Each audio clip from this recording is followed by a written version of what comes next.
ఇంత వర్షపాతం ఉండి యాక్చువల్గా మరి ఐఎండీ అధికారులు వాతావరణ శాఖ వారం రోజుల ముందే హెవీ రైన్స్ 30-31 తారీఖులు ఉన్నాయని చెప్పినప్పుడు కనీసం ఇక్కడ ఉన్న అధికారులు ఎవరైతే ఉన్నారో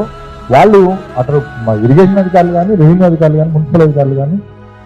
సమన్వయం చేసుకోకపోవడం, తర్వాత ప్రజల్ని కాషన్ చేయడంలో పూర్తిగా విఫలమయ్యారు. ఒకవేళ కనుక ప్రజలకు కనుక చెప్పి ఇంత తీవ్రంగా వరద వస్తుంది అని అంటే జనరల్గా మునేరు పరివాహక ప్రాంతంలో ఉన్న ప్రజలందరూ కూడా మునేరు వరద కొత్త కాదు, కానీ అది స్లోగా వచ్చి స్లోగా తీస్తుంది. కానీ ఇంత ఫ్లాష్ ఫ్లడ్ లాగా వచ్చి దాన్ని వాళ్ళు అంచనా వేయక ప్రజల్ని హెచ్చరించకపోవడం వల్ల ఎట్లా ఉన్నదంటే ప్రజలకి కనీసం ఒక అధికారి వచ్చి కనీసం మైక్లో కూడా చెప్పలే. వాళ్ళ ఇళ్ల ముందు వాళ్ళ పనుల్లో ఉంటే కూడా